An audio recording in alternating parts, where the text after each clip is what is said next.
Em 1922, um jovem casal, caminhando por uma estrada de terra, encontrou duas pessoas deitadas sobre uma macieira. O homem e a mulher pareciam estar dormindo, mas estavam completamente imóveis. Eles não se mexeram mesmo quando o jovem casal se aproximou deles. O homem estava vestido com um terno cinza escuro, gravata branca e um chapéu Panamá.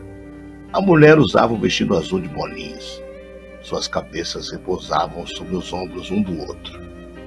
Ao se aproximarem deles, viram que ambos estavam mortos. Os assassinatos de Edward Hall e Eleanor Mills, ocorridos em 16 de setembro de 1922 na pacata New Brunswick, em Nova Jersey, ainda são lembrados como um dos casos de crimes reais mais fascinantes da era do jazz, que foi da década de 1920 e 1930. As vítimas eram um reverendo e uma corista da congregação. Uma carta de amor encontrada ao redor dos corpos confirmou que eles eram amantes. Eu sou o Sidney Góes e você está no Placebo.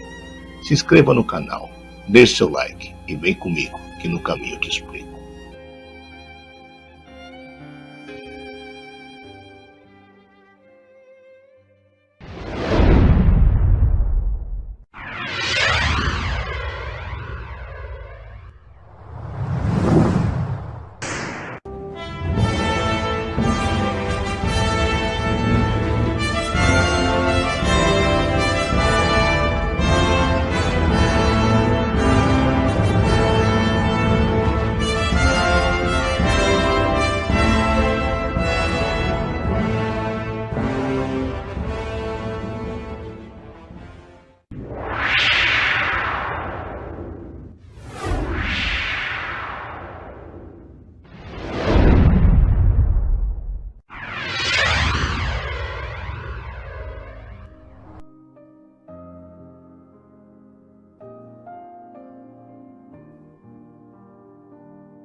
Os corpos de Hall, um ministro episcopal proeminente, e Mills, uma soprano do coral da igreja, foram descobertos de forma macabra em uma fazenda abandonada, dispostos como se estivessem descansando sobre uma macieira. Edward Hall tinha um único tiro na cabeça, com um ângulo que dava a entender que o tiro foi de cima para baixo, como se ele estivesse ajoelhado quando foi executado.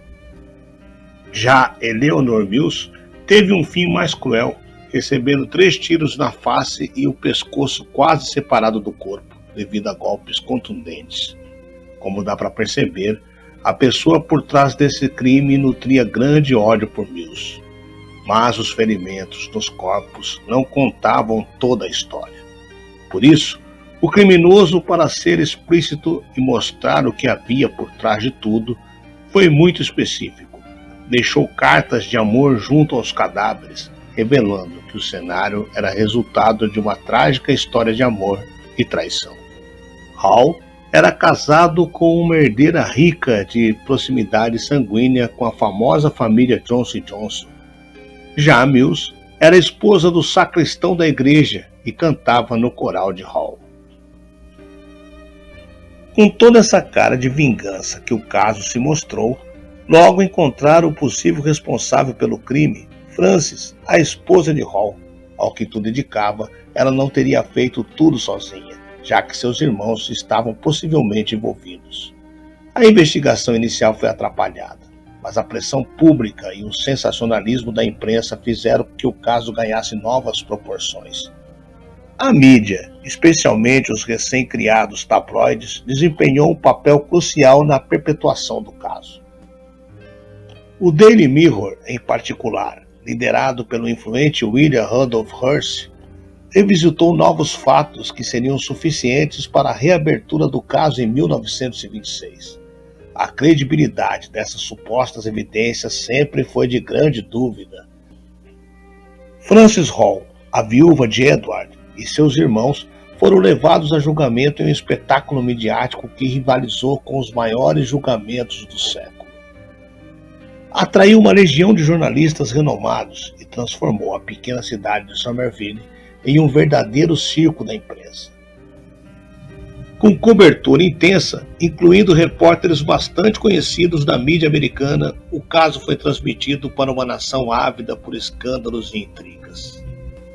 O promotor Alexander Simpson e os advogados da defesa protagonizaram confrontos memoráveis, enquanto testemunhas excêntricas, como a singular Mulher Porca, forneciam depoimentos bizarros e cativantes.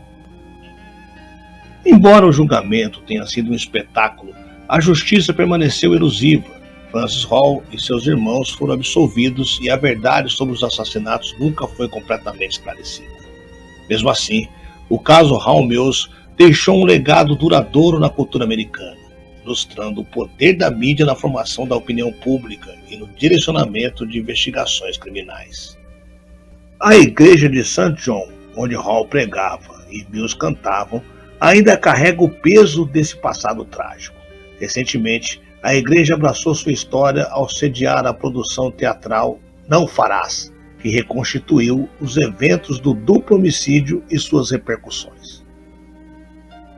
A peça, encenada nos mesmos locais onde os eventos reais ocorreram, explora a resposta da comunidade ao crime e o papel das mulheres na sociedade da época. Apesar das teorias e investigações, o mistério dos assassinatos de Hall e Mills persiste. Suspeitas variam desde o marido de Mills até membros da Ku Klux Klan, mas a falta de condenações e novas provas mantém o caso sem solução. O interesse pelo caso Hall Mills não diminuiu ao longo do tempo. Livros, peças de teatro e até podcasts continuam a explorar essa história intrigante, mantendo viva a memória de um dos casos mais notórios da história criminal americana. A combinação de escândalo, tragédia e a busca incessante por justiça garantiu que o assassinato de Edward Hall e Eleanor Mills se tornasse um marco na cultura popular e uma lembrança perpétua do poder das narrativas de crimes verdadeiros. A história também inspirou o filme Sede de Escândalo, de 1931.